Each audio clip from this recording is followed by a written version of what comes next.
What's up everybody, it's your boy Showtime Doctor. So before we get into this tier list video, I wanted to go ahead and say level 1 through 45, you can literally use anyone on the screen if they suit your playstyle, as well as the blue units, as well as the yellow units, and any unit that comes out after this.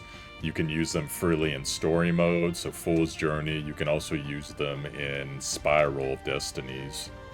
And basically be just fine with them as long as it suits your playing style, you're happy. That's fine. Now, when you get the end game and you start facing all the ridiculous challenges in Tower of Adversity, that's where things start to get a little bit more hectic, as well as some of the bosses you have to farm for events, some of the farming dungeons. So we'll go ahead and get into it right now. Dantaline, I'm just going to go ahead and put him up here at tier 0. He just has great single target damage, has a pretty good AoE damage. He mixes his damage between magical and physical, so he can pretty much always get in there. And whenever someone falls in battle, he always seems to have some type of either buff or sustain he does where he heals himself. And he actually has pretty good debuffs as well, so also the holder of the Iria buff for those of you that are running that faction.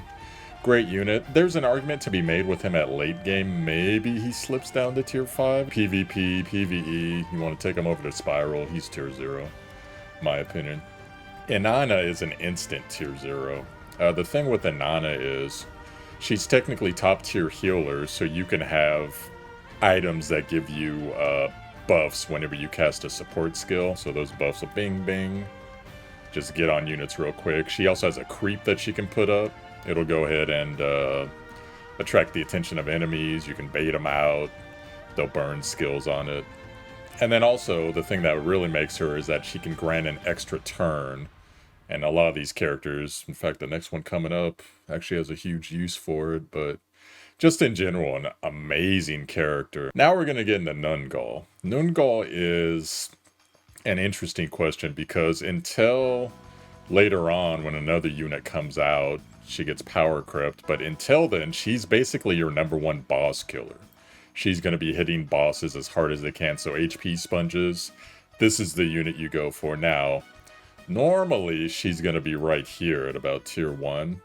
But if you have an Inanna, guess what? Bing! She goes up a tier because she has a skill that takes a turn for her to prep. But with Inanna there, ding! Prep time done. And she goes up. So, depending on if you have her or not, if you have Inanna, she's tier 0.5. If you don't have her, she's tier 1. A lot of her damage is just based on her being at a certain range. She has range extensions. She has really good 220% damage before buffs on that charge skill that I mentioned. For purposes of this, I'm going to go ahead and put her right here, but in general, no, if you don't have Inanna, she's actually right here, so you should be targeting Inanna and her. And there we go with that. So Fekal. Fekal's an interesting case. He is, for the greater majority of the game, not very remarkable. You'll find him on tier list down here. You'll find him on tier list over here. And you'll be wondering, then all of a sudden, a lot of people are like, whoa, he's actually not that bad. When you get to end game, he has a thing where when he focus fires a particular unit over and over, he can actually destroy that unit pretty much almost as hard as Nungal can. So I'm going to go ahead and put him right here, just because early game, he's whatever. Mid game, he's whatever. Late game, oh, okay, there's an option for damage if I don't have Nungal. Momo, she herself has one unique skill. It's a range push or pull, your choice. So in PvP, she's a monster on a lot of those range battles because she can actually push units off of like bridges or cliffs into water, whatever you want. So in PvP, I would actually probably rate her like here if it was just strictly PvP. She does have AoE disable. She can disable passive and reaction skills, which is pretty crazy. So I'm gonna put her, for all purposes, I'm gonna put her at tier 1. But nonetheless, a really good unit, can do really phenomenal damage if you get her in the right positions. So Beryl here. Now, this has been really funny because I saw there was one of those things where it's like, download LD player, here's the tier list, and they put her like here. And we were all laughing about it on the Discord. Beryl is always up here. Early game, late game, most farming dungeons, a whole lot of Tower of Adversity. PvP, you can make the argument she might be like here. You can make that argument, but Just, she has energy regen, so unless you're taking multiple turns with her, per round, I mean, she's always going to have at least 3 energy. Or if she's getting energy nuke somehow, that's the only reason she's not going to have energy. So you almost never have to worry about her energy. She's always going to have 3 energy to do her gigantic AoE nuking skill, which is top tier, which is the hardest hitting in the game. She puts fire all over the place. In case you have like a big HP sponge, that fire is burning him for percentage damage. And she's just a monster, a cute monster. The only real drawback with her is her big AoE late game, it stuns her. Mitigated eventually with a unit coming out called Karis. And then if you want to Inanna turn her, crazy unit, does good single target damage. Maybe get her a little bit of mobility.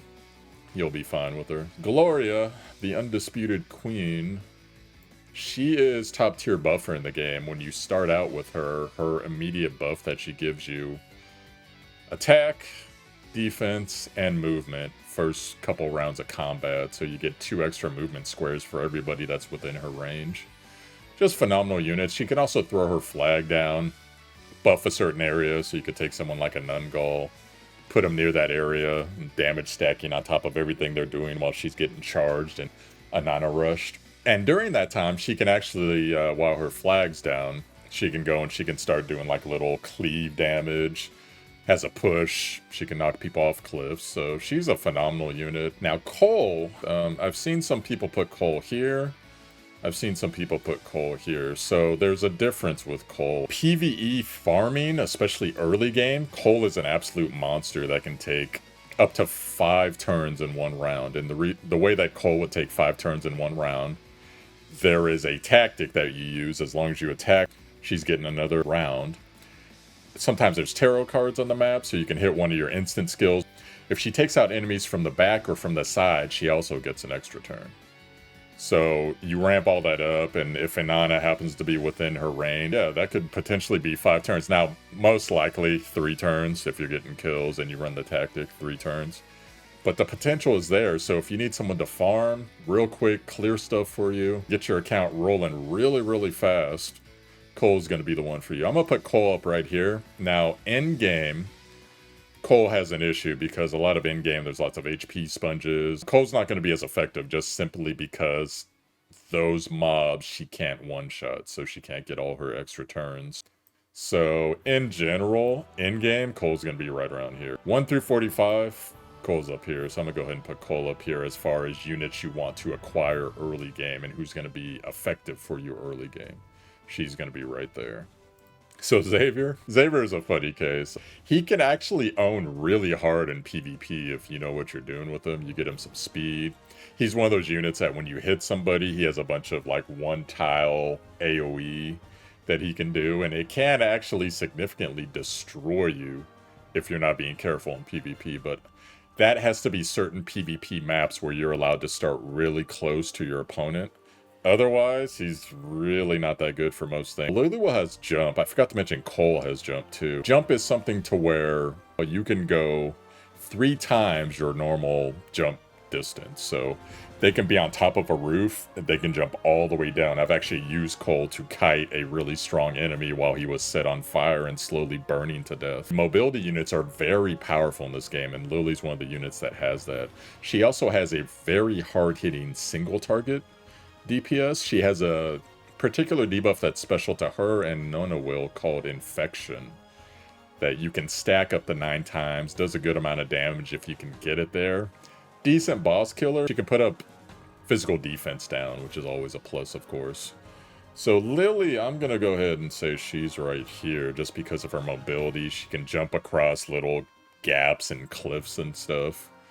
Fantastic unit, great PvP unit, pretty decent PvE unit as well. Guzman and Garcia, there's a reason I put them next to each other. Guzman is like Pudge from Dota, or was a Warthog from Overwatch, to where they can grab people from really far away and pull them in. And Garcia kind of does the same thing. So if you want a team that's like fun, and like, oh, I'm going to grab this dude, and then we're just going to go ahead and give him a little beat down, Guzman and Garcia is actually a really good time, and 1 through 45, like I said, you could use anyone. The problem with Guzman is a lot of the later game enemies that you fight, as well as bosses in general, are movement immune, so they can't be pulled, they can't be pushed. Guzman also has like a second life, so you deplete his life bar. He takes a while, he catches his breath, and he comes back. He's a little bit more brittle, and he has kind of a weird mechanic to where he's like an all-in unit, so he has a bunch of damage boost, and the lower he is, it gets buffs.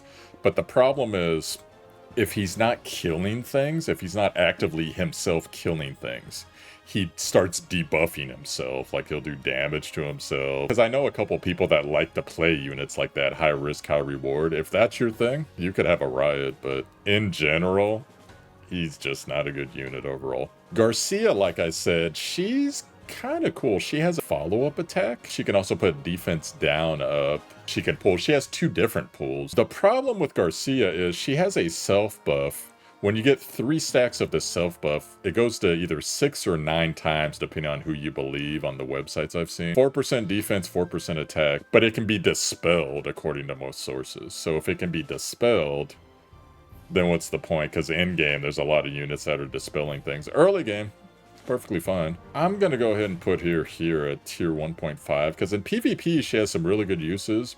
If you use her as like a follow-up unit and an isolation, I'm gonna isolate a unit and just whoop them. She's pretty good. She's pretty fun. So, and once again, you could run the GG team together. Mytha, we all get a Mytha. Mytha is a tank. She swaps positions with people within 2 squares of her. And she can also heal. She buffs a little bit. She has a counter. She has a push. She's a really good unit. I'd say, especially for a free unit, she's actually pretty good. So I'm going to go ahead and put her at tier 1. She can get swapped into bad positions depending on who gets attacked. And then all of a sudden, she's not covering your squishies. Leonide. Oh boy, this guy. So units with alert skills, not necessarily a bad thing, but units that are more focused around their alert skills, horrible. Miguel. Now, here's an interesting thing about Miguel. He's range. He has really good debuffs. He really likes to put fire on the ground and use it against enemy units. Now, range counter, the problem is archers, when given the choice, if they can hit another archer, or if they can hit a caster, the greater majority of the time they're going to hit a caster. He's an archer. Unfortunately, not good. If you can get him in a range battle, he counters enough, and he has enough modifiers and stuff that it actually makes him pretty deadly against that. He also is one of the units that has a straight heal block in the game. However, I just don't think he's super good, but I think he's better than most people think, so I'm going to put him at tier 1.5. Now, Nurgle. Unfortunately for Nurgle, his sister exists. He puts up the Hangman debuff, which is cool. The Hangman debuff, a lot of the Hangman units, including Nungal, they get a damage modifier. So Nungal's K 60%. If Hangman is on the unit when she does her big super skill, that's where 60% of the 220 comes in. He can be really good for putting that up, but unfortunately there's just not that much more going on for him. Nona Will's a cool unit. She has range, but she's kind of a melee too. She can also put up that infection debuff I was talking about earlier with Liliwill right here. Has a really cool triple attack, so she'll attack everybody like in front of her and on the side of her. She has a lot of sustain. As she's mobile, she has jump, just like her sister, and then, like I said, she has infection. So I actually really like this unit. I'm gonna throw her up here. Running these types of units, so mobility units, like a Cole, but especially their factions. So Liliwill, Nona Will, Iggy's in their faction, Momo's in their faction. Running them together is actually quite effective because they play off of each other's mobility. They clean up really freaking fast and really freaking good, and especially if you know how to use environmental effects. You'll be surprised at the damage that group can put out. Rawiya. I don't like pronouncing her name. Rawiya. I would say use her on farming dungeons or dungeons where you intend to push things off. But in general, I put her right here at about tier 1.5. Not a terrible unit, just she has mobility issues a lot of times, so to invest in her, you would really have to get her like a move +2 consistently. So say Gloria for 2 turns at the beginning, and then maybe some passive buff that you can get her otherwise. Samantha is a very interesting unit. She is a healer that a lot of people really underestimate, in my opinion. She has a lot of range, up to 5 range on some of her heals, Remove 3 buffs from the enemy, remove 3 debuffs from your allies. You have to really watch her energy because a lot of her passives, they'll burn some extra energy to get like an additional healing multiplier, which is great in the moment, but then when you need her to heal the next person, so you really got to watch her energy regen. But she has like some of the strongest reaction heals in the game, which is crazy, which actually makes her a very good PvP healer. Someone takes a bunch of damage near her, goes below a certain percentage of health, bing, heals them instantly. So pretty good. I am actually going to say, and I'm breaking with a lot of people here, I'm gonna put her at tier 1. I think she's that good. Her energy issues hold her back from tier 5. Otherwise, I probably would put her at tier 5. So if you can get her energy stable, and especially in PvP, she's probably tier 5, because usually it's the first 2 or 3 rounds of PvP that decide things. She should have the energy to sustain you for that. Oh boy, this guy. He is one of those units just like Leonide that is a charge unit centered guy. Universally, on every server I've looked at, the lowest rated character in the game. But there you go. Now we're going to get to a unit I'm going to enjoy talking about. This guy has fallen under a lot of people's radars, including mine for a while, until I actually went and saw what he could do. Alexei is a very good unit, very slept on. So here's the thing about him. When you get him, after he goes to 0 health, he's going to stick around for a round at 1 health and get like a Berserk Rage like Trinomir from League of Legends, right? And just bam, bam, start beating the heck out of people. If you get him to 5-star, that turns to 2 rounds. He has tons of counter. He has self buffs. He can do a stun. And then he also has like an AoE guard. The typical guard thing, like someone like Mytha might have. He gets that at rank 11, which is the highest rank that you get skills at. But a guy who's basically immortal for 2 turns with guard, so you kind of do want him taking damage, and as he does get lower, he starts psyching up with buffs, damage buffs. He counters all the time. You see where I'm going with this, right? So this dude, I think he's right here. Bing. A lot of people will tell you he's like right here. This guy's right here, and this is probably the best unit that almost nobody talks about. This guy is amazing. So if he happens to be in your rerolls or whatever you're doing, you get him somehow. Or you got everybody you wanted and you want to get the selector ticket and you want to buy a unit, this is one of the guys to get. Iggy belongs to the faction that is with Nona will, Lily will. Unfortunately, there's just not a ton of stuff. He does have jump, he does have mobility, so that is good. He's the faction buffer for them, so he has, I think it's like 10% attack, 20% defense, or vice versa. But in general, his skill set by itself, not the greatest. Now, if you're running with the team, like I said, yeah, you could probably throw him up here at like tier 1.5. Unfortunately, for most people, he's going to be down here. And finally, we get to Magnus. You can actually have him as tank. Some people put him at 0.5. I probably put him right here at 1. The thing about Magnus is he has a lot more control than Mytha does. He'll be in the front line. He throws out debuffs like crazy. He throws out mitigation buffs to himself and the party like crazy.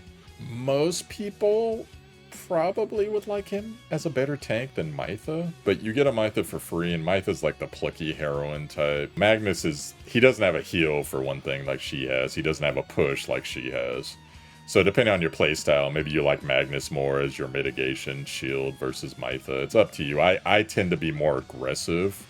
So in general, I would rather have Mytha. My tier list is a little bit different from most people's. Not everyone has Dantaline up at the top. Most people will put Nungul down here, like I said, and I would too if I didn't have an Inanna, but otherwise they're there. A lot of people don't put the Wills up here. I actually think they're great, and for PvP defense teams, these units in general are some of the strongest PvP defenders in the game. Alexei, crazy counter, Berserker dude like I was telling you about. You got mitigation, you got reaction healer, you got knockback, pull and push caster with huge range. These units all in these top tiers are just get the heck out of here as far as making your account stronger, more efficient, cutting down your farm time. Fantastic units. These units right here, they have upside, but in general, not necessarily as effective as these units. And then all these other units are situational. Anyways, I hope you guys enjoyed this video. Yo, I'm Showtime Doctor, Showtime DR. You found my YouTube. Hit like and subscribe for the content. Take care.